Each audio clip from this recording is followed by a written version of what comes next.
Hi there, welcome to another real talk where I break down something that sounds amazing on paper, but it's actually going to be complete nightmare in reality. Are you ready that I ruin your Mars dreams? Then stay right there because I'm about to tell you why Earth is still the gold planet. It sounds like a sci-fi episode, but the real and solid data I will give you will destroy that delusion today. So let's get started.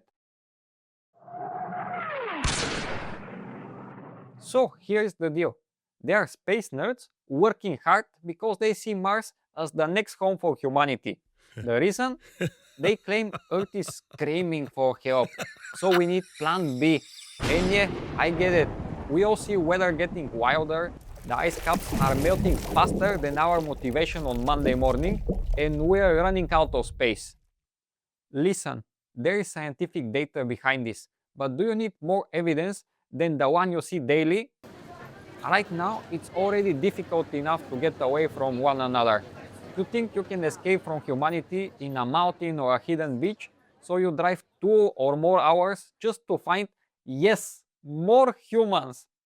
Remote and supposedly idyllic spaces are already feeling the crash, and even spaces where life is harder. You find Berbers in Sahara, nomadic herders in Mongolia's Gobi Desert who have lived there for thousands of years, and even recent camps of scientists in Antarctica. You get the point. There are humans everywhere, behind every bush, under almost every rock, and the worst is yet to come. That's why space scientists and investors point out Mars as our backup plan. But let me ask you something really quick. Have you actually looked what Mars is before you pack your bags? Yes, from a distance, the red planet can appear almost Earth-like, with its extinct volcanoes, rocky landscape, canyons, polar ice caps, and shifting seasons. However, one step onto its surface, and that illusion collapses instantly. Why? Atmosphere on Mars is what we call a joke, and a bad one for humans' life. It's much thinner and primarily composed of carbon dioxide, unlike Earth's nitrogen and oxygen-rich atmosphere. This means you can't breathe on Mars, not without advanced life system support. Besides, atmospheric pressure is really low. Mars has less than 1% of our atmospheric pressure. You step outside without a protective suit, boom, you became human souffle. Your blood literally starts boiling at room temperature because there is not enough air pressure keeping your liquid state together. And the gravity is only about 38% of Earth's. That means you weigh 62% less than on Earth. Sounds fun until you realize your bone starts degrading because they are not being used properly. Your muscles weaken from the lack of resistance, and you basically become a human feather that can't handle its own weight. Quick note, if you thought living on Mars would let you skip exercise, I have bad news. Working out on the red planet is just as essential as it's on Earth. On average, astronauts have 2-hour exercise sessions per day to avoid bone and muscle atrophy. Resistance training, cardiovascular exercises, and weight bearing activities are vital to prevent health issues. So, no, a ticket to Mars won't fulfill that lazy fantasy. Now, let's talk about the trip itself, because this is where things get real. The distance between Earth and Mars isn't exactly a drive down the highway. We are looking at anywhere from 54.6 million kilometers to up to 401 million kilometers depending on the orbital positions. Yeah, you heard that right. Up to 400 million kilometers. I really hope you don't forget anything important when you pack. The journey takes between 6 to 9 months. 6 to 9 months in a tin can. No Wi Fi, no Netflix, and most importantly, no bathroom privacy. You are stuck in the same cramped quarters as your coworkers for nearly a year while you orbit at 20,000 miles per hour around the sun. And guess what? Mars doesn't have Earth's magnetic field to protect us from cosmic rays and solar particles. The average radiation level on Mars is 40 to 50 times greater than what we humans experience on Earth. Radiation doses up to 660 millisieverts for the entire journey. For context, that is like getting a CT scan every single day of your trip without a break. You age faster than an ice cream melts on a hot day. Another thing to consider, you will carry all your stuff in rockets that cost more per kilogram than gold. Every single tool, every spoon, every pair of socks cost a fortune just to get off the ground. And if you forget something, well, the window for returning home opens every 26 months when Earth and Mars align properly. Miss it? Congrats on your one-way ticket to become an astronaut permanently. Okay, let's say you survive the journey. Fine. Now you have to actually live there, which is where things go sideways fast. First things first, you need shelter. And no, I don't mean something like buying the house of your dreams. You are living in either prefabricated modules or what is called dome habitats that look like a giant glass balls trying not to explode from the pressure difference. The outside temperature can hit really low, which means if your heating fails, you don't get cold, you become a human ice cream. And here is where it gets personal. Communal living. You thought university time was bad with roommates? Imagine being stuck in a habitat with the same 8 people for the next 40 years because there is nowhere else to go. No moving away, no breakup trips, no I need space. The only thing separating you from a murder suicide is limited oxygen supply. And remember, radiation problem continues once you land. Therefore, you are basically getting irradiated while doing your laundry.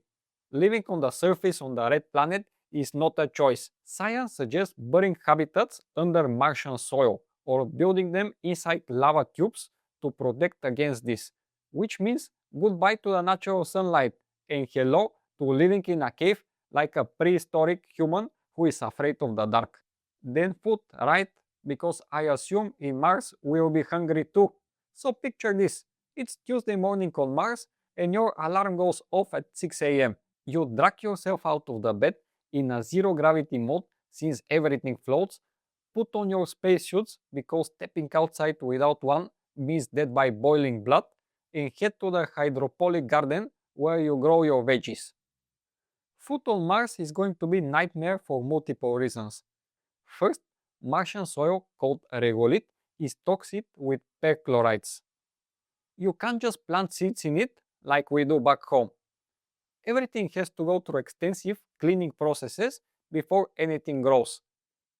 And the soil lacks nitrogen and phosphorus, the two big things plants need to survive. So basically, you are farming with expired ingredients. The greenhouse setup means control environment where temperature, humidity and light are all manually managed. One system fails and oversight, your crop die. No delivery up on Mars, folks. If your lettuce dies, you don't eat. And no, ordering Uber Eats isn't an option when your driver has to travel 400 million kilometers to reach you. Let's be honest, guys. Even with much friendlier and simpler conditions on Earth, your mother wouldn't trust you with her favorite flowers because she knows you'll kill even a cactus. Do you think growing your own food on Mars is feasible? Now let's talk about work, because this is where your Earth career goes straight to hell. You came to Mars as a marketing director, right? Cool. But now you're also a plumber, a space janitor, electrician, and potentially a radiation patrol guy. Why? Because we are doing everything. There aren't enough specialists to go around. Every person is a generalist, and if you messed up, someone else has to pick up the slack while you deal with consequences in front of everyone forever. Because guess what?